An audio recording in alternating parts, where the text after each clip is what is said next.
নমস্কার। গল্পস্বল্পর আসরে আপনাদের সবাইকে স্বাগত। আমার আজকের গল্প রসকলি, তারাশঙ্কর বন্দ্যোপাধ্যায় রচনা। পালপুকুরের ঘাটের উপরে প্রকাণ্ড বটগাছটার একটা শিকড় বিশাল অজগরের মতো কুণ্ডলি পাকাইয়া গর্তের ভেতর মুখ সেন্দাইয়া যেন পিঠে রোদ পোয়াইতেছে। পুলিনদাস তাহার উপর হাঁটু ভাঙা দয়ের মতো অবু হইয়া বসিয়া জলে খোলামকুচি ছুড়িয়া ব্যাঙ ছুঁড়ে খেলিতেছে। তাহার কাছে গামছা, কানে একটা পড়া বিড়ি। মিতে বলাই দাস আসিয়া ডাকিল, এই যে পেলা, উঠে আয়। ওরে ও খেপাচণ্ডী, উঠে আয়। খুড়ো যে। পুলিন হাতের খোলামকুচিটা জলের পরিবর্তে মাটিতে আছড়াইয়া কহিল, টেসেছে বেটা বুড়ো। বলায় সোৎসাহে কহিল, আর দেরি নাই, উঠে আয়। উভয়ে গ্রামের পথ ধরিল। বলায় আগে, পুলিন পেছনে।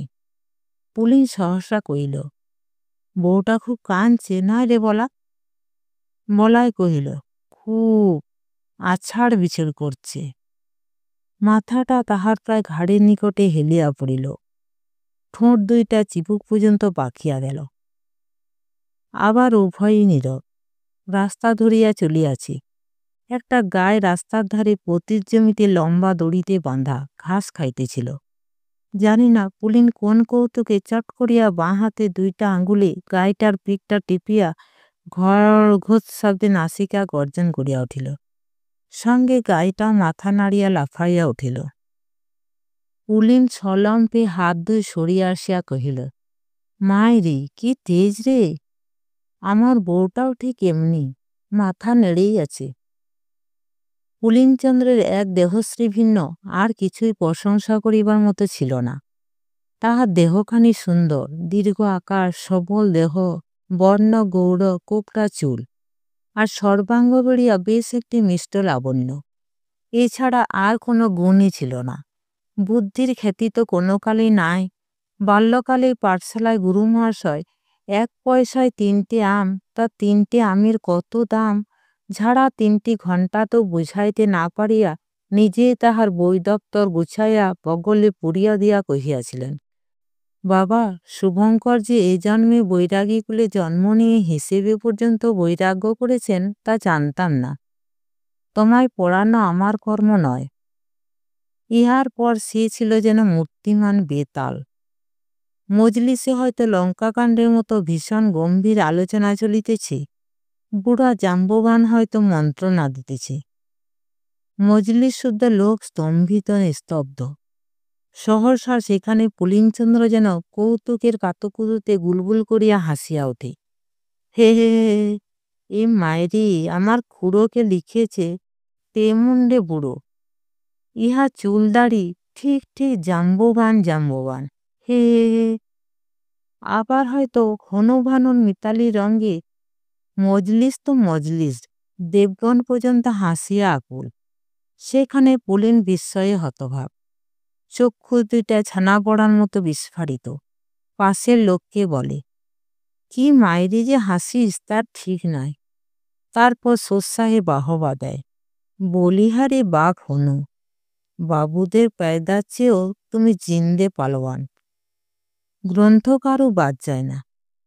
পুলিন কহে, বইটার কিন্তু ভারী চহট মাইরি। এ একেবারে অবাক জলপান লাগিয়ে দিয়েছে। আবার রাবণ বধে সীতা উদ্ধারে আনন্দিত সত্যিমণ্ডলী আবেগে জয়ধ্বনি করিয়া ওঠে। বিচিত্র পুলিন, বিচিত্র তাহার রসবোধ।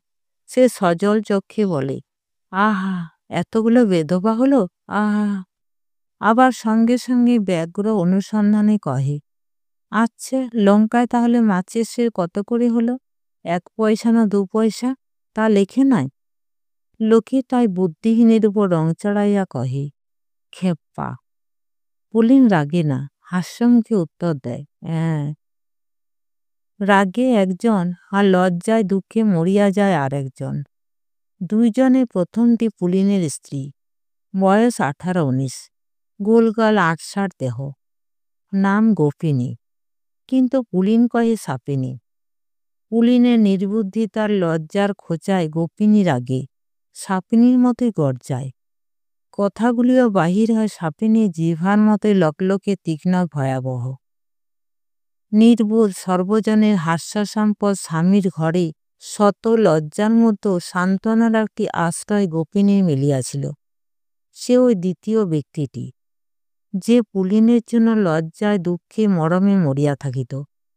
সে পুলিনের বৃদ্ধ খোড়া রামদাস মহান্ত, যাহার সহিত পুলিন জাম্বুবানের সাদৃশ্য দেখিতে পায়। রামদাসের অবস্থা বেশ ভালোই, মোটা জোজ্জমা, উঠানে বড় বড় মোড়ায়, ঘরে দুগ্ধবতী গাভী, গ্রামে ২-১০ টাকা তেজারতি। তবে তাহার চেহারাটা আয় শুধু চুল দাড়ির জন্যই নয়, চিরকালই কেমন বেয়ারা বিশ্রী। তাই যৌবনে যখন সে শ্রীমতীকে লইয়া পরম আগ্রহে সংসার পাতিয়াছিল, তখন শ্রীমতী রামদাসের ওই বদ চেহারার জন্যই নাকি তাহার পাতানো সংসারে লাথি মারিয়া কোথায় একদিন উদাও হইয়া গিয়াছিল। গৃহী বৈরাগীর বংশধর রামদাস শ্রীমতীর সন্ধানে হরেক রকম তালি দেওয়া আলখাল্লা পড়িয়া ঝোলা কাঁধে ভবঘুরে ভিখারি বৈরাগী সাজিল। শোকে সংসারকে ঝাড়িয়া ফেলিয়া দিল, কিন্তু সংসার তাহাকে ছাড়িল না। শ্রীমতীর সন্ধান মিলিল না, কিন্তু তাহার ভিক্ষা ঝুলির মধ্যে কোনোদিন স্ত্রী আসিয়া প্রবেশ করিয়া তাহাকে সংসারের দিকে ফিরাইল। তখন ভিক্ষার সঞ্চয়েই তাহার ৩০০ পুঁজি, আর বাড়ির জোজ্জমা ধান ঠিকাদার ভাগদারের কাছে বেশ মোটা জমা হইয়াছিল। শ্রীমতীর অভাবে রামদাস স্ত্রীকে লইয়া বেশ আটালো করিয়া সংসার বাঁধিল। ৫ জনে কহিল, মহান্ত, এইবার ভালো করে সংসার পাত, একটি ভালো দেখে বষ্ট মেয়ে। রামদাস কহিল, রাধে রাধে, ও কথা ছাড়ান দাও দাদা। রাধারানী আমার মনেই ভালো, ধ্যানেই সোজা, বাইরে বেজায় বেকা। বেকারাই লাঞ্ছনাটাই দেখো না। জয় রাধে, শ্রীমতী শ্রীমতী। কে একজন স্ত্রী জাতির কি একটা নিন্দা করিল। মহান্ত মাথা নাড়িয়া জিভ কাটিয়া সবিনয়ে প্রতিবাদ করিল, রাধে রাধে, ও কথা বলো না, বলতে নাই, শ্রীমতীর জাত, ওরা সবাই ভালো। একজন ঠোঁট কাটা কঠোর রসিকতা করিয়া ফেলিল, তাহা তোমার শ্রীমতী? মহান্ত হাসিয়া কহিল, বললাম যে দাদা, শ্রীমতীর জাত ওরা, সুন্দর নিয়ে যে কারবার ওদের, অসুন্দরকে কে কবে পছন্দ করে দাদা? এ সময় রামদাসের বড় ভাই শ্যামদাস বছর আষ্টেকের ফুটফুটে মাতৃহীনা পুলিনকে রাখিয়া মারা গেল। রামদাস পুলিনকে বুকে করিয়া না বিয়াইয়া শ্যামের মা হইয়া উঠিল। সুন্দর পুলিন বড় হইল, বৈষ্ণবের ছেলে, কীর্তনের আঁকড়ায় খোল করতাল ছাড়িয়া লাঠি টাকলায় লাঠি ধরিতে শিখিল। বলা সঙ্গী হইল, গাঁজা ধরিল। রামদাস শাসন করিতে পারিল না, শুধু দুঃখই করিল।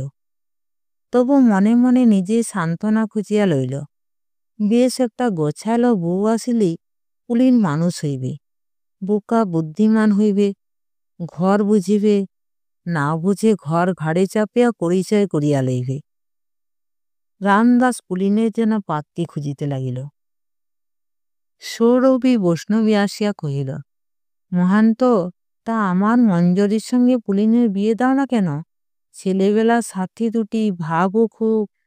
রামদাস কহিল, রাধে রাধে, তা যে হয় না সৌরভী। আমরা হলাম জাত বৈষ্ণব, আর তোমরা ভেগধারী। সৌরভী ছিল ধোপার মেয়ে, ভেগ লইয়া বৈষ্ণব হইয়াছে। তাহার মেয়ের সঙ্গে ভাইপোর বিবাহ দিতে রামদাসের রুচি হইল না। না হইলে সৌরভীর মেয়ে মঞ্জরি বেশ সুশ্রী, বেশ নজরি ধরা মেয়ে, তবে একটু রসচ্ছলা, যাকে বলে ডগমগ ভাব। সেই ভাবে সে চঞ্চল, চলিতে তাহার দেহে হিল্লোল খেলিয়া যায়, কথা বলিতে হাসি উপচিয়া পড়ে, হাসিতে নিটোল গালে টোল পড়ে। সে গ্রীবাটি ঈষৎ বাঁকাইয়া দাঁড়ায়, নাকি রসকলি কাটে, চূড়া বাঁধিয়া চুল বাঁধে, কথার ধরনটাও তাহার কেমন বাঁকা। লোকে কত কি বলে, কিন্তু তাহাতে তাহার কিছু আসে যায় না। নদীর বুকে লোহার চিরেও দাগ আঁকে না, স্রোতও বন্ধ হয় না। মঞ্জরি পুলিনের চেয়ে বছর চারেকে ছোট, বাল্যসাথী। দুইজনের ভাবও খুব। পুলিন সময়ে অসময়ে মঞ্জরীদের বাড়ি যায়। মঞ্জরি সাদরে অভ্যর্থনা করে, মুখে দীপ্তি ফুটিয়া ওঠে, রসচ্ছলা আরও উজ্জ্বল হইয়া ওঠে। পুলিন বলে, কি হে রসকলি, করছো কি? দুইজনে রসকলি পাতাইয়াছে। মঞ্জরি মুচকি হাসিয়া সুরে বলে, তোমায় আঁকছি যে অঙ্গ যতন করে। পুলিন এ কথার উত্তর খুঁজিয়া পায় না। অভাব অভিযোগে কতদিন মঞ্জরির মা সৌরভী আসিয়া কহে, দেখলো মঞ্জরি, দুটো টাকা কারো কাছে পাওয়া যায় কিনা, নইলে তো থাড়ুটা বাঁধা দিতে হবে। মঞ্জরি বলে, থাড়ু আমি বাঁধা দেব না রসকলি, তুমি টাকা এনে দাও। পুলিন শশব্যস্তে বলে, সে কি রসকলির মা, থাড়ু বাঁধা দেবে কি, আমি টাকা এনে দিই। সৌরভী আপত্তি করিলে মঞ্জরি কহে, কেন, রসকলি কি আমার পর? খুড়া তহবিল সন্ধান করিয়া না পাইলে চাউল বিক্রয় করিয়া সে টাকা আনিয়া দেয়। আবার মঞ্জরি কখনো কখনো পুলিনের হাত ধরিয়া বলে, না, তুমি দিতে পাবে না, ও মায়ের চালাকি। মায়ে যেয়ে ঝগড়া হয়। পুলিন ব্যস্ত হইয়া ওঠে, কিন্তু মঞ্জরি কহে, খবরদার আড়ি করব। 10 বছর বয়সেই মঞ্জরির একবার বিবাহ হইয়াছিল, কিন্তু পাত্রটিকে মঞ্জরির পছন্দ হয় নাই, তাই তাহাকে সে নাকচ করিয়া দিয়াছে। সে বেচারি বহুবার মঞ্জরির জন্য হাঁটাহাঁটি করিয়া শেষে অন্যত্র বিবাহ করিয়া সংসার পাতিয়াছে। মঞ্জরিকে ছাড়পত্র করিয়াছে। নানা কারণে রামদাস সৌরভীকে প্রত্যাখ্যান করিল। রামদাস সৌরভীকে ফিরাইয়া দিল। সৌরভীও ঘরে গিয়া পুলিনকে ফিরাইয়া দিল।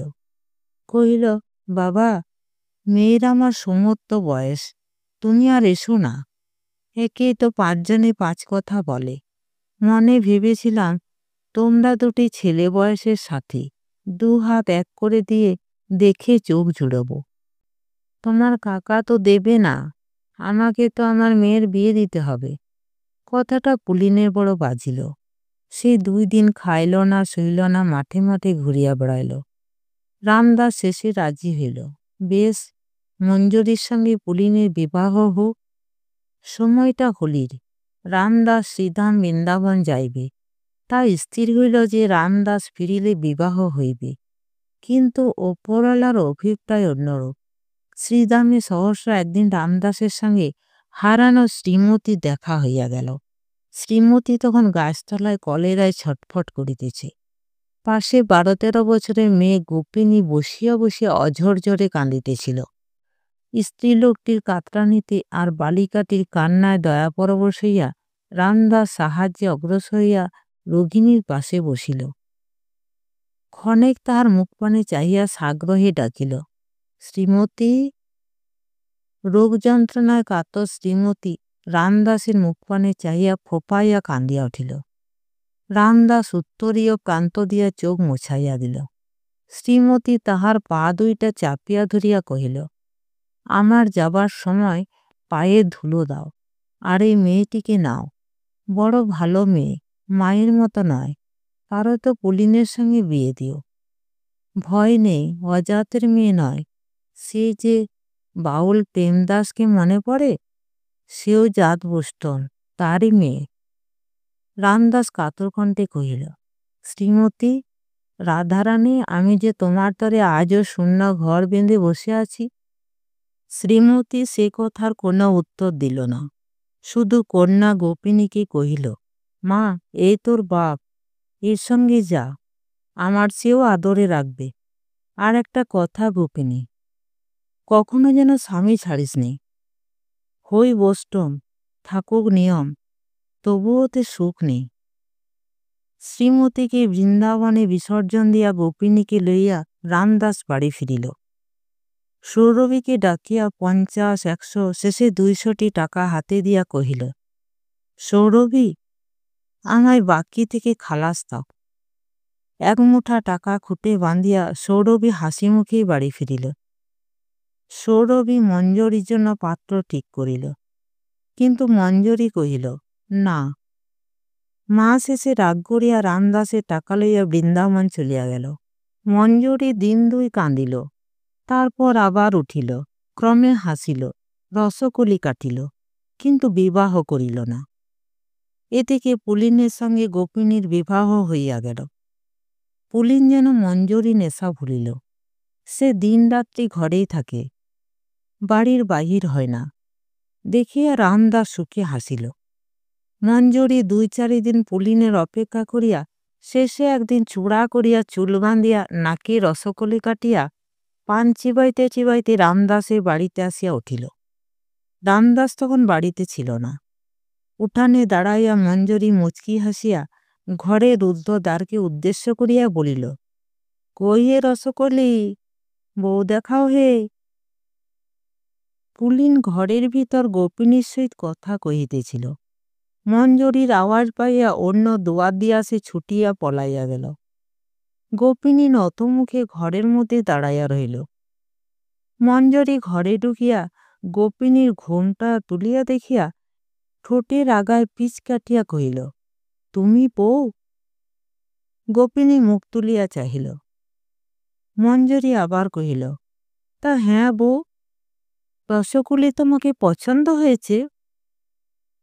গোপিনী এবার কথা কহিল, যেন চিমটি কাটিয়া কহিল, না। মঞ্জরী বলিল, বাহ, এই যে পাখি পড়ে বেশ। তাই হ্যাঁ বউ, কেন পছন্দ হয়নি কিছু জেনেছ? গোপিনী সে চিমটি কাটার মতোই কহিল, রসকলি কাটতে জানি না কিনা তাই। মঞ্জরী সব বুঝিল। এবার সে হাসিয়া বিস্ময়ের ভঙ্গিতে গালে হাত দিয়া কহিল, ও মা, তাই নাকি? তা আমার কাছে রসকলি কাটা শিখবে বউ? গোপিনী কহিল, শেখাবে? দেখো, ঠিক তোমার মতনটি হওয়া চাই। মঞ্জরী কহিল, তাই শেখাবো, কিন্তু ধৈর্য ধরে থাকা চাই, পারবে তো? গোপিনী কহিল, পারব, কিন্তু তোমার সময় হবে তো? বলি, আসবে কখন? রসময়রা ছাড়বে তো? মঞ্জরী এবার ঠেকার দিয়া কহিল, আমার রসময়রা নয়, অসময় এসে সময় দেবে। তোমার রসময় যে একদণ্ড ছাড়ে না দেখি। গোপিনী কহিল, ও 2 দিন, এখন নতুন নতুন নালতে শাখে, তারপর বুড়ো গরু ঠিক দামে গিয়ে পড়বে, ভয় নাই। মঞ্জরী একটু ঝঙ্কার দিয়া কহিল, তা ভাই, বুড়ো গরু বেঁধে রাখলেই হয়, যার দড়ি নাই তার আবার গরু পোষার শখ কেন? গোপিনীও এবার একটু ঝঙ্কার দিয়া কহিল, ঘোড়া হলে কি চাবুকের অভাব হয়? তা হয় না। যখন গরু পুষেছি তখন দড়ি কিনা ছুটবে? বলি, পরনে কাপড়ের আঁচল আছে, তাতেই বাঁধব। মঞ্জরী হাসিয়া কহিল, যদি ছিঁড়ে পালিয়ে যায়? গোপিনী কহিল, ইস, সাধ্যি কি? মঞ্জরী কহিল, দেখো। গোপিনী সেই দম্ভ ভরে কহিল, তখন না হয় ছেঁড়া আঁচল গলায় দিয়ে ঝুলব হে, তা বলে জ্যান্ততে তো আর ভাগাড়ে দিতে পারি না। ইহার পর মঞ্জরী আর কথা কহিল না। আচমকায় যেন বাড়ি ফিরিল। তখন মুখখানায় হাসি ছিল না, যেন থমথমে জল ভরা মেঘ। পরদিন হইতে রসকলির বাড়িতে পুলিনের আদর যেন বাড়িয়া গেল। লোক পাঠাইয়া পুলিনকে আনাইল। তাহার লজ্জা ভাঙিয়া গেল। এখন আর পুলিনের গাঞ্জার আড্ডায় মঞ্জরী ঝঙ্কার দেয় না। সঙ্গী বলাকে দেখে আর বিরক্ত হয় না। এখন কথায় কথায় মঞ্জরী যেন ঢলিয়া পড়ে। পান দেয়। পুলিন আবার বাড়ি ছাড়িল। পূর্বে চেয়ে যেন বেশি শক্ত করিয়া মঞ্জরীর বাড়িতে আড্ডা গাড়িল। মঞ্জরী মাঝে মাঝে আবার এও বলে, রসকলি, এ তো ভালো কাজ হচ্ছে না। পুলিন হোতকার মতো কহে, কি? মঞ্জরী মুচকি হাসিয়া বলে, এই আমার বাড়িতে এমন করে 24 ঘন্টা পড়ে থাকা। পুলিন তেমনভাবেই বলে, কেন? মঞ্জরি সুর করিয়া গান ধরে, 5 শেকের বষ্টমী তোমার, ওই হে গোসা করেছে। পুলিন কহে, দেখ। গোপিনী সত্যে সত্যে রাগ করিল, কিন্তু ভাঙাইকে যাহার উপর মান, সে যে মানের মুখে ছাই দিয়া দিল। সে খাবার সময় আসে, 2টা খায়, দেশের হাস্যাস্পদ হইয়া ফেরে। মঞ্জরির বাড়ি আড্ডা জমায়, ঘরের পয়সা পর্যন্ত মঞ্জরির ঘরে তুলিয়া দিয়া আসে। মঞ্জরি নাকি সোনার নথ হইতেছে। গোপিনী জ্বলিয়া গেল। পুলিন যে 2-4টা কথা গোপিনীর সহিত কয়, তাহা পর্যন্ত মঞ্জরি বিশোভিত। সেদিন রাত্রে কথায় কথায় নির্বোধ কহিল, রসকলি তোমার কি নাম দিয়েছে জানো গা? গোপিনী নয়, সাপিনী। তা সত্যি, সবেতেই তোমার ফোঁস। গোপিনী একটা জ্বলন্ত অগ্নিবর্ষী কটাক্ষ হানিয়া ছুটিয়া পলাইল। রাত্রি দ্বিপ্রহর পর্যন্ত বাহিরে কাঁদিতে কাঁদিতে মনে পড়িল, সে বলিয়াছিল, যদি আঁচল ছেড়ে, তবে ছেঁড়া আঁচল গলায় দিয়া ঝুলিবি। উদ্ভ্রান্ত ব্যথাহত নারী সত্যই আঁচল ছিঁড়িয়া দড়ি পাকাইতে বসিল। ঘরে পুলিন অঘরে নিদ্রা যাইতেছে বুঝিয়া রসকলিকে স্বপ্ন দেখিতেছিল। পাশের ঘরে দরজা খুলিয়া বৃদ্ধ মহান্ত বাহির হইল। শ্বেত বস্ত্রা গোপিনীকে দেখিয়া কহিল, কে কে? একি মা? বাইরে কেন মা আমার? গোপিনী ফোপাইয়া কান্দিয়া উঠিল। বৃদ্ধের স্নেহস্পর্শে তাহার হাতের পাকানো আঁচল এলাইয়া খুলিয়া গেল। মহন্ত গোপিনীকে বুকে লইয়া কান্দিয়া কহিল, মা, বুড়ো ছেলের মুখের দিকে চেয়ে ধৈর্য ধরো। মা আমার, আমি আশীর্বাদ করছি, ভালো হবে, ভালো হবে তোমার। পুলিনের ব্যবহারে শান্ত স্নেহ দুর্বল বৃদ্ধ মরমে মরিয়া গেল। কঠোর হইতে চেষ্টা করিল, পয়সায় টান দিল, কথা বন্ধ করিল, কিন্তু তবুও যে পুলিন সে পুলিনই রহিয়া গেল। অন্ধের কিবা রাত্রি কিবা দিন। শুধু রসকলির বাড়িতে বসিয়া বলার সহিত খোড়ার আয়ুর দিন গণনা করিতে লাগিল। রামদাস কিন্তু বাঁচিতে চাহিয়াছিল, মরমে মরিয়াও গোপিনীর জন্য বাঁচিতে চাহিত। সর্বদা তাহার ভাবনা হইত, সে মরলে গোপিনীর দশা কি হইবে। কিন্তু মানুষ অমর নয়, মরণের পরায়ণা সঙ্গে লইয়া জন্ম লওয়া। সহসা একদিন রামদাসের তলব আসিল। মুহান্তের বয়স হইয়াছিল, হাঁপানি ছিল। হঠাৎ একদিন হাঁপানি মৃত্যুর মূর্তিতে বুকে চাপিয়া বসিল। গোপিনী চোখে জলে বুক ভাসাইয়া সেবা করিতে বসিল। পাড়াপড়শি আসিয়া জমিল। মুহান্ত যেন কাহার অনুসন্ধান করিতেছিল, কিন্তু সে তখন পালপুকুরের ঘাটে বসিয়া ব্যাঙ ছোড়াছুড়ি খেলিতেছিল। পাড়াপড়শি ভিড় জমাইয়া বসিয়া আছে। কেহ বলে, মহান্ত, হরি বল, বলো জয় রাধারানী। রাধারানীর জয়গানে চিরমুখর কণ্ঠোচ্চারণ, কিন্তু আজ এ সময়ে রাধারানীর ধ্যান করিতে পারিল না। মৃগমায়াচ্ছন্ন রাজা ভরতের মতো শুধু বলিল, মা গোপিনী। কিছু করতে পারলাম না মা। গোপিনী শেষে আছাড় খাইয়া পড়িল। হায়, তাহার নীড় যে ভাঙিয়া যায়। ভ্রষ্ট নীড় বিহঙ্গিনীর ক্রন্দন ছাড়া আর উপায় কি? পাড়ার মেয়েরা দূরে দাঁড়াইয়াছিল, কিন্তু কেহ এই গোপিনীকে ধরিতে সাহস করিল না। বুড়া রোগী কখন শেষ নিঃশ্বাস পড়িবে, খাবি খাইয়া মরিবার নোটিশও হয়তো দেবে না। মরা ছুঁইয়া কে অসুচি হইবে? ধরিল শেষে একজন, সে মঞ্জরি। মঞ্জরি আসিয়া শোক বিহলা গোপিনীকে ধরিল, কহিল, ভয় কি? মুহূর্ষ মহান্ত একটা দীর্ঘশ্বাস ফেলিয়া টানিয়া টানিয়া কহিল, গ্রামের 5 জন আছেন, আমার শেষ ইচ্ছা বলেই যায়। আমার স্থাবর সমস্ত সম্পত্তির মালিক হলো গোপিনী। আর সকলের কাছে এই ভিক্ষে, ছেলেটাকে যেন ওই বেশ্যের হাত হতে বাঁচিও। কথাটায় সকলে চক্ষু গিয়া পড়িল মঞ্জরির উপর। সকলে ভাবিতেছিল, সে কি করিয়া বসে সে কি করিয়া বসে, কিন্তু মঞ্জরী গোপিনীর এলানো দেহখানি পরম সান্ত্বনা করি জড়াইয়া বসিয়াছিল। বসিয়াই রহিল, চাঞ্চল্য দেখা গেল না। মহান্তে যখন কথাটা আরম্ভ করে তখনই বলার সঙ্গে পুলিন আসিয়া পৌঁছিয়াছিল। সেও কথাটা শুনিল। কথাটা আজ তাহাকে প্রথম আঘাত দিল। মান অপমানের স্বাদ আজ সে বুঝি প্রথম বুঝিল। লক্ষ্মী তখন মহান্তের শেষ ইচ্ছা সমালোচনায় ব্যস্ত। পুলিন দাওয়া হইতে নামিয়া পড়িল। কেহ লক্ষ্য করিল না, কিন্তু মঞ্জরী ডাকিল, যাচ্ছ কোথা? পুলিন কহিল, আর এ বাড়িতে নয়। মঞ্জরী কহিল, ছি, এই কি রাগের সময়? এসো, খুড়োর মুখে জল দাও, কানে নাম শোনার। পাড়াসুদ্ধ লোক এ বেহায়া মেয়েটার সীমাহীন নির্লজ্জতায় অবাক হইয়া তাহার মুখপানে চাহিয়া রহিল। মেয়েরা গালে হাত দিল। পুলিন ও মঞ্জরীর মুখপানে চাহিল। তারপর ধীরে ধীরে ঘোড়ার শিওরে বসিয়া মুখে গঙ্গা জল দিল। ডাকিয়া কহিল, বলো কাকা, জয় রাধারানী।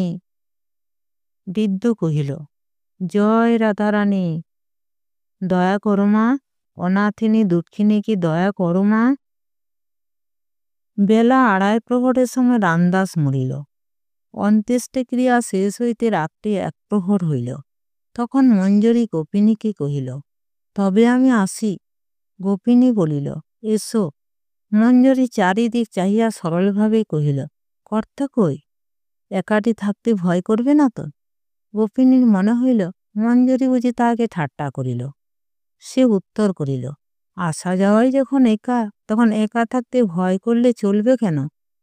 আর একাই তো থাকা একরকম। মঞ্জরী কথাটা গায়ে না লইয়া কহিল, আমি কিন্তু ভাই একা থাকতে পারতাম না। গোপিনী কহিল, আমি হলে একা থাকতে যদি না পারতাম, গলায় দড়ি দিতাম। তবু। মঞ্জরী এবার একটু ঝাঁপিয়া উত্তর দিল, বলাই ষাট, মরবো কেন? আসি ভাই, কিন্তু রসকলি গেল কোথা? গোপিনী ক্ষিপ্তের মতো কহিল, রসকলি নাকেই আছে, ঘরে আয়না নিয়ে দেখো, পোড়ামুখের উপরেই ঝলমল করছে। মঞ্জরী এই আকস্মিক আঘাতে যেন বিহল হইয়া পড়িল। বহু কষ্টে আত্মসংবরণ করিয়াও কিন্তু শেষটা উত্তরের বেলায় বলিয়া ফেলিল, রসকলি তো নিজের নাকেই থাকে বউ, এ যে কেড়ে নেওয়া যায় না। তা তুমি যদি চাও তো না হয় দেবার চেষ্টা করি। গোপিনী ফোঁস করিয়া বলিয়া দিল, কি বললে তুমি? তোমার কাছ থেকে ভিক্ষে আমি চাইনে। যাও, তুমি যাও। কথাগুলি ক্রুদ্ধ এক নিঃশ্বাসে বলিয়া এসে ঘরে ঢুকিয়া মঞ্জরীর মুখের উপরে দরজাটা দড়াম করিয়া বন্ধ করিয়া দিল। মঞ্জরী ধীরে ধীরে বাড়ি ফিরিল। বুকের ভিতর তাহার যেন আগুন জ্বলিতেছিল। সাপিনীর এত বিষ! আপনার বিষে হতভাগিনী আপনি জর্জর হইয়া মরো। আপন বাড়ি ঢুকিতে মঞ্জরী দেখিল পুলিন তাহার দাওয়ার উপর বসিয়া। মঞ্জরীর দেহ ব্যাপিয়া একটা হিল্লোল বহিয়া গেল। হাসিতে তার মুখ ভরিয়া উঠিল। পুলিন উঠিয়া কহিল, রসকলি।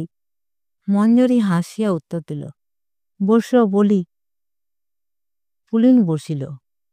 ঘরে তালা খুলিতে খুলিতে মঞ্জরী বলিল, রসকলি, তুমি ভাই সোনা কপালে পুরুষ, স্ত্রী ভাগ্যে ধন। পুলিন খুব রাগিয়াই কহিল, ও ধন আমার ভাদ্যর বউ, ছুটে পাক।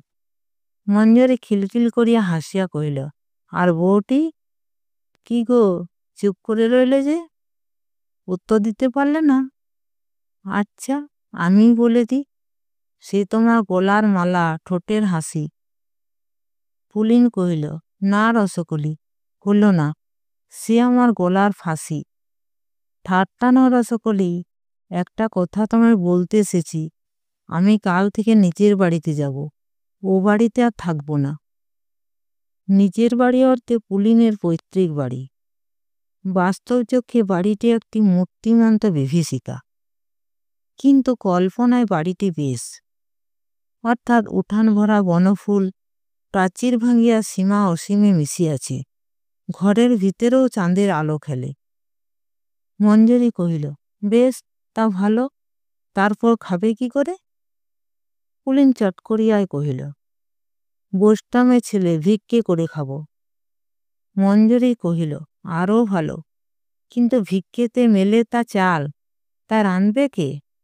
বউকে নিয়ে যাও। পুলিন প্রবল প্রতিবাদে মাথা নাড়িয়া কহিল, না। মঞ্জরি কহিল, কেন? আর তুমি না বললেও সে যদি না ছাড়ে? পুলিন কহিল, ছাড়বে না? মারের চোটে ভূত ছাড়ে তা জানা? ও, কথায় আছে, পড়লে পরে দুধ ভাত, না পড়লে ঠ্যাঙার বোতল। মঞ্জরি কহিল, বেশ, রসকলি আমার বলে ভালো। এই যেন সে ওপারেতে ধান পেকেছে লম্বা লম্বা শীষ, টুকুস করে মরে গেল লঙ্কার রাবণ। তা যেন হলো, আজ রাত্রের মতো তো বাড়ি যাও। পুলিন বলিল, না, আর নয়। মঞ্জরি পরিহাস ছেলে কহিল, তবে আজ রাতটা পালপুকুরের বটগাছে কাটাবে নাকি? পুলিন হাসিল, 2 আর 2 4 হয়। এ কথাটা যে বুঝে না, সে 4-এর গুরুত্ব না বুঝিলে তাহার উপর রাগ করিয়া লাভ কি? তবু সে বলিল, লোকে বলবে কি? পুলিন বাহির দরজা দিকে ফিরিল। মঞ্জরি কহিল, যাও কোথা? পুলিন কহিল, দেখি কোথাও। মঞ্জরি আসিয়া তার হাত ধরিয়া বলিল, যেতে হবে না, এসো, শোবে এসো। পুলিন ব্যস্ত হইয়া বলিল, না না, লোকে বলবে কি? মঞ্জরি কহিল, যা বলবার তারা তো বলেই নিয়েছে, আবার বলবে কি? শোনোনি, আজই তোমার কাকা বললে ওই। পুলিন তার মুখ চাপিয়া ধরিয়া কহিল, তোমার পায়ে ধরি রসকলি, ছি, ও কথা তুমি বলো না। মঞ্জরি হাসিয়া মৃদুস্বরে গান ধরিল, লোকে কয় আমি কৃষ্ণ কলঙ্কিনী, সখী সেই গরবে আমি গরবিনী। পুলিন তার হাতখানা চাপিয়া ধরিল, স্পর্শে তাহার সে কি উত্তাপ। মঞ্জরি মৃদু আকর্ষণে হাতখানি ছাড়াইয়া শান্ত মধুর কণ্ঠে কহিল, ছাড়ো, বিছানা করি। তক্তকে ঘরখানি, লাল মাটি দিয়া নিকানো, আলপনার বিচিত্র ছাঁচে চিত্রিত, দেওয়ালে খান কয়েক পট, সে পুরানো গোড়াচাঁদ, জগন্নাথ, যুগল মিলন, সবগুলির পায়ে চন্দনের চিহ্ন। মেঝের উপর একখানি তক্তাপোষ, একদিকে পরিষ্কার বেদির উপর ঝকঝকে বাসনগুলি সাজানো। তক্তাপোষের উপর গুটানো বিছানা বিছাইয়া দিয়া একটি ছোট্ট চৌকির উপর রক্ষিত তোলা বিছানার গাদা হইতে দেখিয়া দেখিয়া একখানা সিজুনি আনিয়া পুরাতন বিছানার উপর বিছাইয়া দিল। সিজুনিটি মঞ্জরি নিজের হাতে অতি যত্নে প্রস্তুত, চারুশিল্পে অপরূপ ছাঁচে বিচিত্রিত। বিছানাটি বেশ করিয়া কয়বার ঘুরাইয়া ফিরাইয়া দেখিয়া ডাকিল, এসো। পুলিন ঘরে আসিয়া তক্তাপোষে বসিল। দেখিল মঞ্জরি অভ্যাস মতো ঈষৎ বাঁকিয়া দাঁড়াইল। সেই হাসি, সেই সব, শুধু দৃষ্টিটুকু নূতন। সে তখন মুগ্ধ, আবিষ্ট, একাগ্র। পুলিন কথা কহিল, ভাবটা গদগদ, কিন্তু সংকুচিত রসকলি। মঞ্জরি চমক ভাঙিয়া কহিল, কি গো? পুলিন কহিল, তুমি তুমি আমার আমার আমার কথাটা শেষ করিতে পারিল না, প্রতিবারই বাঁধিয়া যায়। আর পুলিন রাঙা হইয়া ওঠে। মঞ্জরি খিলখিল করিয়া হাসিয়া কহিলে, তোমার তোমার তোমার কি গো? কৌতুকে গ্রীবা বাঁকাইয়া খানিক্ষণ পুলিনের মতো লজ্জিত মুখে খোপর উজ্জ্বল দৃষ্টি হানিয়া সহসা মঞ্জরি তার মুখ পুলিনের কানের কাছে লইয়া গিয়া বলিল, আমি তো তোমারই গো। কথাটা বলিয়া এসে চট করিয়া ঘর হইতে বাহির হইয়া গেল, চঞ্চল লঘু গতিতে, ছোট তড়িৎ গতি ঝর্ণাটির মতোই। বাহিরে গিয়ায় দরজাটা টানিয়া শিকল আটিয়া দিল। একরাশ দমকা বাতাস আসিয়া যেন পুলিনকে তৃপ্ত করিয়া, অন্তরকে দীপ্ত করিয়া আচমকায় চলিয়া গেল। শিকল টানিয়া দিয়া আঁচলে চোখ মুছিতে মুছিতে ঢেকিশালায় আসিয়া মঞ্জরি আঁচল পাতিয়া শুইয়া পড়িল। রাত্রিতে পুলিন আসে নাই। বেলা 1 প্রহর হইয়া গেল, তবুও দেখা নাই। গোপিনী অপেক্ষায় বসিয়াছিল। সহসা সে সব ঝাড়িয়া ফেলিয়া উঠিল, স্নান সারিয়া রান্না চড়াইল। খুট করিয়া শব্দ হইল, ওই বুঝি আসিল। প্রবল অভিমানে ব্যগ্র দৃষ্টিতে রান্নার কড়া এসে নিবিষ্ট করিল। হাতের খুন্তির প্রয়োজনেরিক্ত অতি বিক্রমে ঘুরিয়া উঠিল। খন খন খন, এই বুঝি ডাকে। সাপিনী হে। পোষা বিড়ালটা দাওয়ায় লাফাইয়া উঠিয়া ডাকিল, ম্যাও ম্যাও ম্যাও। আর দৃষ্টি মানিল না। ফিরিল, কিন্তু কই? শূন্য অঙ্গন, ভেজানো বহির্তার, মানুষের বার্তা তো দিল না। হাতের খুন্তিটা সজরে বিড়ালটার পেটে হানিয়া গোপিনী গালি পারিল, বেরো বেরো বেরো, আপদ বেরো। কতক্ষণ কাটিয়া গেল।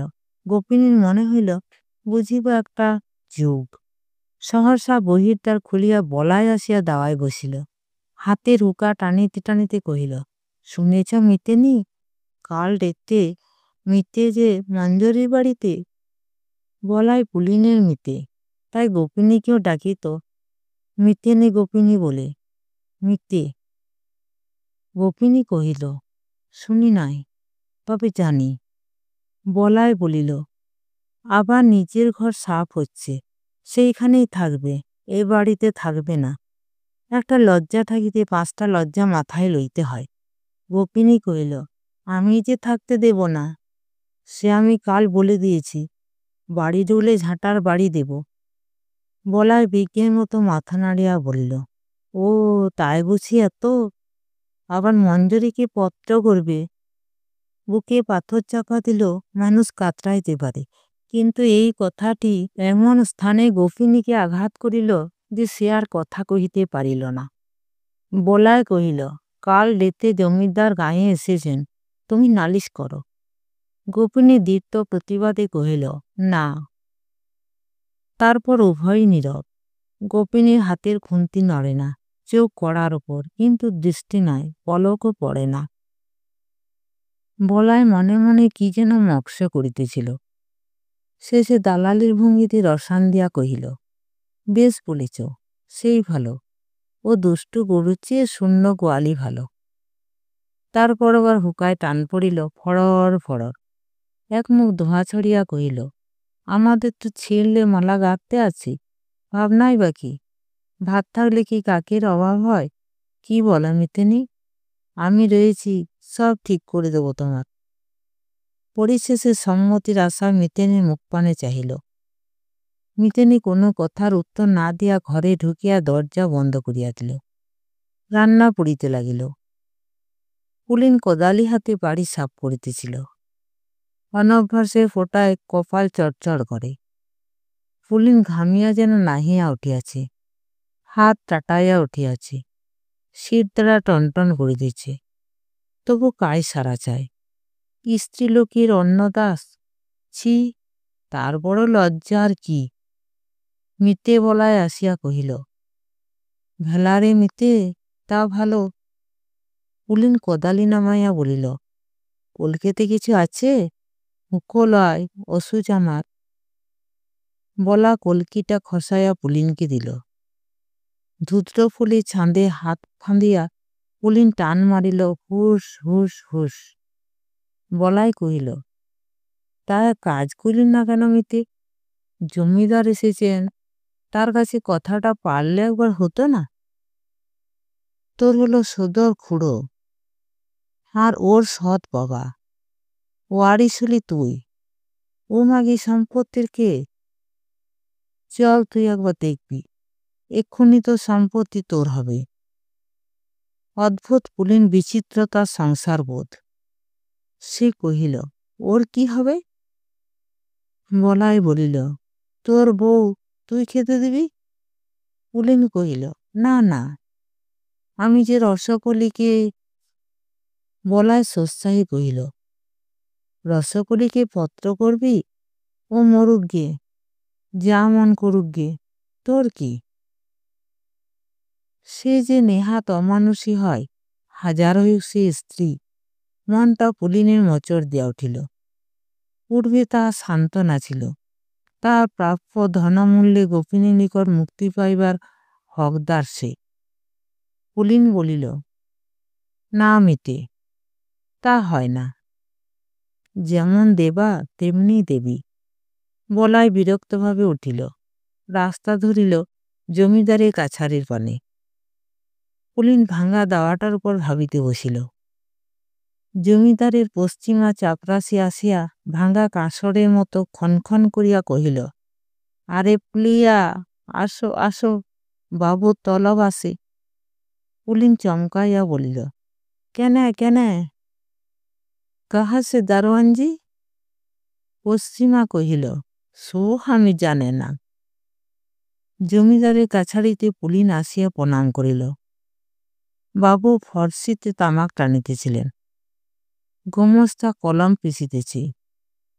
কয়জন মাতব্বর এধারে বসিয়াছিল, আর ওধারে একপাশে আবাক্ষ ঘুমটা টানিয়া দাঁড়াইয়াছিল সংকুচিতা গোপিনী। বাবু পুলিনের দিকে চাহিয়া কাছারিকে উদ্দেশ্য করিয়া কহিলেন, সে আরামজাদি কই? রাখাল পাইক বসিয়াছিল। কহিল, আজ্ঞে, তিনি চান্নে গেল, আসছেন। বাবু পুলিনকে বলিলেন, পুলিন, তোমার খুড়োর সম্পত্তি খারিজ করতে হবে। পুলিন শশব্যস্ত কহিল, আজ্ঞে, সম্পত্তি আমার নয়, ওরই। জোর হস্তে অঙ্গুলের নির্দেশে গোপিনীকে দেখাইয়া দিল। বাবু কহিলেন, ওই হলো হে, ওই হলো, স্বামী আর স্ত্রী। মুখ থাকতে নাকে ভাত খায় কে হে? আর তুমি থাকতে সম্পত্তিরও কে? ও সম্পত্তি পেলে কি করে? কথা কও গো, চুপ করে থাকলে চলবে না। অগত্যা গোপিনী মৃদুকণ্ঠে বলিল, আজ্ঞে, তিনি আমায় দিয়ে গিয়েছেন। বাবু কহিলেন, তোমাকে তবে খারিজ করতে হবে, 500 টাকা লাগবে। পুলিন বলিল, আজ্ঞে, ও মেয়ে মানুষ। বাবু ধমক দিয়া কহিলেন, তুই বেটা থাম, বলো গো, তুমি বলো। আবার চুপ করলে যে, উত্তর দাও। 500 টাকা চাই আমার। পথভ্রান্তকে যে পথ দেখাইয়া দেয়, সেই পথেই সে চলে। কিং কর্তব্য বিমূঢ়া গোপিনী পুলিনের কথা ধরিয়া বলিল, আজ্ঞে, আমি যে মেয়ে মানুষ। বাবু কহিলেন, আরে সম্পত্তি তো মেয়ে মানুষ নয়। আচ্ছা, না পারো, সম্পত্তি তুমি পুলিনকে ছেড়ে দাও। পুলিন শশব্যস্তে বলিল, আজ্ঞে না। গোপিনীও বলিল, আজ্ঞে না। বাবু চটিয়া কহিলেন, আচ্ছা, তবে সম্পত্তি সদরে বাজেয়াপ্ত হবে। আর পুলিন, তুই বেটা ওই মঞ্জরিকে নিয়ে গায়ে ঢলাঢলি করছিস কেন? ওসব হবে না, পরিবার নিয়েই থাকতে হবে। অভিমান অনবুঝ, স্থানকাল জ্ঞান নাই। পুলিন কিছু না বলিতেই গোপিনী মাথা নাড়িয়া বলিল, না। প্রতিবাদে বাবু চটিয়া দীপ্তকণ্ঠে কহিলেন, চোপটা হারামজাদি, ওই পুলিনকে নিয়েই তোকে থাকতে হবে। গোপিনী আতকাইয়া কাঁদিয়া উঠিল। ঠিক তখনই মঞ্জরি আসিয়া ভূমিষ্ঠ হইয়া প্রণাম করিয়া কহিল, বাবু, আমায় তলব করেছেন? বাবু মুখ ফিরাইয়া আর কথা কহিতে পারিলেন না। সম্মুখে রসচ্ছলা মেয়েটি, চূড়ার মতো চুল বাঁধা, নাকে রসকলি আঁকা, মুখে মিষ্ট হাসি, গালে দুটি ঈষৎ টোল। মঞ্জরিকে দেখিয়া ক্ষণেক তাহার কথা সরিল না। মঞ্জরি পুনরায় বলিল, হুজুর। চমক ভাঙিয়া বাবু কহিলেন, হ্যাঁ, এসো। শুনছ গো, ওসব চলবে না, পুলিনের সঙ্গে ঘর করতে হবে। শেষটা কহিলেন গোপিনীকে। কথার নির্দেশে মঞ্জরি দৃষ্টি পড়িল ভয়ত্রস্তা গোপিনীর উপর। সে তড়িত পদে নিকটে গিয়া কাছে টানিয়া লইল। আশ্বাস লোকে কথাতেও পায়, দৃষ্টিতেও পায়, স্পর্শও পায়। গোপিনী মঞ্জরিকে জড়াইয়া ধরিয়া কহিল, রসকলি। উজ্জ্বল হাসিতে মঞ্জরির মুখখানি দ্বীপ হইয়া উঠিল। বলিল, ভয় কি রসকলি? বাবু পুনরায় কহিলেন, বুঝলে, এ আমার হুকুম, উত্তর দাও, রাজি কিনা? শুনছিস পুলিন? পুলিন গোপিনী উভয়ে নীরব। উত্তর দিল মঞ্জরি তেমনি হাসিয়া, হুজুর, স্বামী স্ত্রী ঝগড়া কি ধমকে মেটে? বাবু কহিলেন, আলবাত মিটবে, না মিটলে চলবে না। মঞ্জরি বলিল, নাই যদি মেটে হুজুর তাই বা কি, আমরা যাতে বসতাম, ছিঁড়লে মালা আবার নতুন গাঁথি। বাবু কহিলেন, বেশ, তবে ও বলাকে পত্র করুক। ও পাশে বসিয়া বলা মুচকি হাসিল। গোপিনী প্রবল প্রতিবাদে বলিল, না না। বাবু কহিলেন, তবে কি মতলব শুনি? কিন্তু আমার রাজ্যে ওসব বদমাইশি চলবে না। পুলিন কি একটা প্রতিবাদ করিল, কিন্তু এত ক্ষীণ যে কাহারও খেয়ালে আসিল না। সে নড়িয়া চড়িয়া বসিল, যেন ধৈর্য থাকে না। গর্তে সাপ ধরা পড়িবার পূর্বে যেমন তারা বাহির হইতেও পারে না, অথচ ক্রোধে গর্তের ভিতর কুণ্ডলিকা খাইয়া যেমন ঘোরে, তেমনিভাবে তাহার মনটা পাক খাইতেছিল। মঞ্জরি কিন্তু বেশ সবিনয়ে সবল প্রতিবাদ করিল। জিভ কাটিয়া সে বলিল, ছি ছি বাবু, আপনাকে ওসব কথা বলতে নাই। বাবু অপ্রস্তুত হইয়া মঞ্জরিকে ধমক দিয়া কহিলেন, আচ্ছা আচ্ছা, তোমার ওইখানে থাকা চলবে না। 5 জনে তোমার নামে 5 কথা বলছে, তোমার গ্রাম ছেড়ে যেতে হবে। মঞ্জরি সবিনয়ে বলিল, আজ্ঞে, কোথায় যাব? মেয়ে মানুষ আমি। বাবু তার মুখপানে চাহিয়া কহিলেন, আচ্ছা, আমার সঙ্গে চলো, তুমি আমার বাড়িতে থাকবে। মঞ্জরি বলিল, আজ্ঞে, ঝিগিরে আমি করতে পারবো না। বাবু কহিলেন, আচ্ছা, কাজ তোমায় করতে হবে না। মঞ্জরি হাসিয়া বলিল, বাপরে, রানীমা তাহলে ভাত দেবেন কেন? বাবু আবার বেশ রস দিয়া কহিলেন, সে ভাবনা তোমায় ভাবতে হবে না। আমাদের বাগানে তোমার কুঞ্জ করে দেব, এখানে যেমন আছো তেমনি থাকবে। বলিয়া বাবু হাসিলেন। হাসিতে গেঞ্জলা রসের মতো কেমন বিশ্রী কুৎসিত গন্ধের আভাস দেয়। মঞ্জরি কহিল, আমার পড়ার মুখকে কি আর বলবো, সত্যি সত্যি এ মুখে আগুন দিতে হয়। আপনি রাজা, আপনিও শেষে। না হুজুর, আমি এই গাঁ ছেড়ে কোথাও যাব না, সে যে যা বলে বলুক। বাবু মেয়েটা স্পর্ধা দেখিয়া স্তম্ভিত হইয়া গিয়াছিলেন।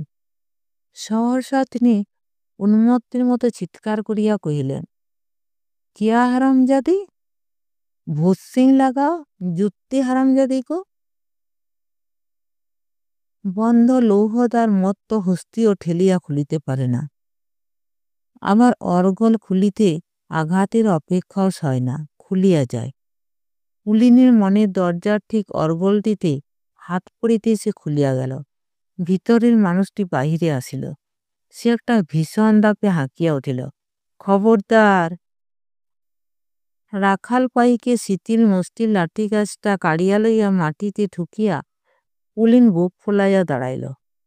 ব্যাপারটা গড়াইতে কতদূর কে জানে, কিন্তু লোকে ব্যাপারটা গোটা বুঝিতে না বুঝিতে মঞ্জরি তড়িত পদে পুলিন ও গোপিনীর হাত ধরিয়া টানিয়া লইয়া বাহির হইয়া গেল। স্তম্ভিত ভাবটা কাটিতে বাবু কহিলেন, ভূসিং।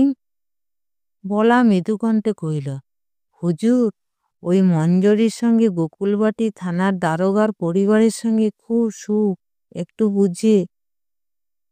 বলার কথাটা ঢাকিয়া দিয়া লাঠি হস্তে ভূসিং ঘ্যান ঘ্যান করিয়া বলিল, হুজুর হুকুম। বাবু কহিলেন, কুছ নেহি, যাও। মঞ্জরি 2 জনের হাত ধরিয়া আসিয়া উঠিল একেবারে রামদাসের বাড়িতে। সারাটা পর সেই যেন কি ভাবনায় ভোর হইয়াছিল। ভাবনা বলিলে ঠিক হয় না, সে যেন একটা আবেশ, একটা নেশা। বাড়িতে প্রবেশ করিয়াই মঞ্জরি দরজাটা বন্ধ করিয়া দিয়া একগাছা মোটা লাঠি আনিয়া পুলিনের হাতে দিয়া খিলখিল করিয়া হাসিয়া বলিল, বাইরে বসো পাহারাওয়ালা। পুলিন লাঠি হাতে বাহিরে বসিল, আর ঘরের মেঝেতে বসিয়া নীরবে চোখে জল ফেলিতেছিল 2টি নারী, গোপিনী নত দৃষ্টিতে, আর মঞ্জরি তার মুখের পানে চাহিয়া যেন নেশায় ভোর হইয়া বসিয়াছিল। সহসা হাসিয়া সে কহিল, রসকলি। গোপিনী মুখ তুলিয়া হাসিল, বড় বিষাদের হাসি, যেন মলিন ফুলটি। মঞ্জরি বলিল, এক কাছারি লোকের সামনে রসকলি পাতিয়েছ, না বললে তো চলবে না? গোপিনী কহিল, হ্যাঁ। মঞ্জরি বলিল, তা ভাই, অনুষ্ঠানটা হয়ে যাক। তুমি আমার নাকে রসকলি এঁকে দাও, আমি তোমায় দিই। যা নিয়ম তা তো করতে হবে। বলিয়া খুঁজিয়া পাতিয়া সব সরঞ্জাম বাহির করিয়া তিলক মাটি ঘষিতে বসিল। তারপর গোপিনীর কোল ঘেঁষিয়া বসিয়া কহিল, তুমি ভাই আগে বলেছ, আগে তোমার কলা। দাও, আমার নাকি রসকলি এঁকে দাও। বলিয়া নিজের আঁকা রসকলিটি মুছিয়া ফেলিল। হতভম্ব গোপিনী কম্পিত করে মঞ্জরি নাকে রসকলি আঁকিয়া দিল। মঞ্জরি বলিল, দাঁড়াও, সাক্ষী ডাকি। বলিয়া বাহিরে পুলিনকে ডাকিল। সেই মধুভরা কণ্ঠ, রসকলি, এসো বলি। পুলিনকে লইয়া গোপিনীর হাতে হাতে নিজের হস্তবন্ধনে বাঁধিয়া দিয়া কহিল, এই নাও রসকলি, আমার রসকলি তোমায় দিলাম।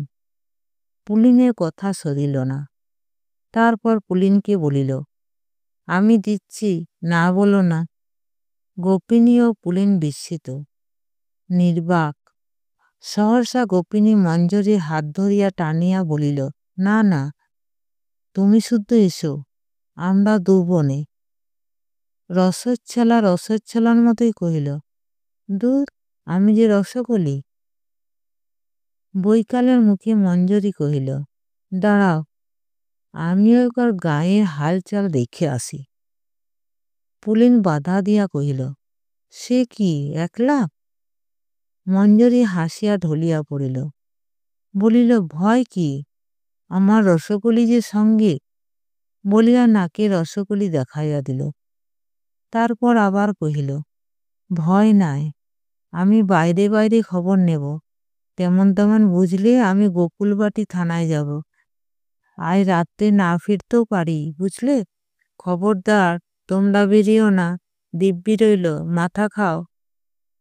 সে কণ্ঠস্বরে পরিহাসে বিন্দুও ছিল না। পুলিন সে কথা অবহেলা করিতে পারিল না। মঞ্জরি চলিয়া গেল, রাত্রে ফিরিল না। পরদিন প্রাতে বলায় আসিয়া ডাকিল, মিতে। মঞ্জরির সংবাদের আশায় নিজের বিপদের আশঙ্কা তুচ্ছ করিয়া পুলিন দরজা খুলিয়া কহিল, এসো। বলায় বলিল, বেশ বেশ, তা মঞ্জরিকে দিয়ে টাকাটা পাঠালি কেন? নিচে গেলেই তো হতো। তাও বেশ ভালোই হলো, বাবুও বললেন। বলায়, পুলিন যখন 50 টাকা জরিমানায় দিলে, তখন আর তার উপর রাগ নাই আমার। তা পুলিন বোধহয় ভয়ে আসে নাই, তাই মঞ্জরিকে দিয়ে পাঠিয়েছে। মঞ্জরিকেও মাফ হয়ে গিয়েছে। তা একবার আর যাস, বাবুকে পেন্নাম করে আসিস। ভয় নাই, আমিও সব বলে কয়ে দিয়েছি। পুলিনের কথা সরিল না। জমিল না দেখিয়া বার কয়েক হোঁকা টানিয়া বলায় চলিয়া গেল। পুলিন স্তম্ভিতের মতো দাঁড়াইয়া রহিল। কে জানে কতক্ষণ। একটি পটলি কান্দে মঞ্জরি আসিয়া হাসি মুখে অভ্যাস মতো হেলিয়া সম্মুখী দাঁড়াইয়া ডাকিল, রসকলি। পুলিন কথা কহিল না। হাসিয়া মঞ্জরি বলিল, রসকলি রাগ করেছ? পুলিন অভিমান ভরে বলিল, তুমি জমিদারকে। মঞ্জরি কহিল, জলে বাস করে কুমিরের সঙ্গে বিবাদ করা কি চলে গো? তাই মিটিয়ে ফেললাম। পুলিন কহিল, টাকা? মঞ্জরি কথা কাড়িয়া বলিল, সে তো তোমারই গো, আমি কি তোমার পর? তারপর পুলিনের হাত দুইটি ধরিয়া কহিল, তবে আসি। উদ্ভ্রান্তের মতো পুলিন বলিল, কোথায়? মঞ্জরি কহিল, বৃন্দাবন। পুলিন অভিমান করিয়া বলিল, রসকলি। মঞ্জরি কহিল, আমি তো তোমারই গো। গোপিনী দ্বারের পিছনে ছিল। সম্মুখে আসিয়া যেন দাবি করিল, না, যেতে পাবে না। মঞ্জরি বলিল, তীর্থের সাজ খুলে কুকুর হব? গোপিনী কহিল, বলো তবে, ফিরে আসবে? মঞ্জরি বলিল, আসব। গোপিনী কহিল, আসবে, দেখো। উত্তর না দিয়া মঞ্জরি হাসিয়া পুটলিটি তুলিয়া লইয়া রাস্তায় নামিয়া পড়িল। বিচিত্র সে হাসি, রহস্যের মায়ামাধুরীতে ভরা। কে জানে তার অর্থ। চলিতে চলিতে গান ধরিল, লোকে কয় আমি কৃষ্ণ কলঙ্কিনী, সখী সেই গরবে আমি গরবিনী গো, আমি গরবিনী। নাকে তাহার রসকলি, মুখে তাহার হাসি, চলনে সে কি হিল্লোল, রসধারা যেন সর্বাঙ্গ ছাপাইয়া ঝরিতেছিল। নমস্কার। গল্পটি ভালো লেগে থাকলে চ্যানেলটিকে লাইক, শেয়ার এবং সাবস্ক্রাইব করতে ভুলবেন না। আর আপনার মূল্যবান মতামত অবশ্যই লিখে জানাবেন। আপনাদের সহযোগিতা এবং ভালোবাসা আমার খুবই দরকার।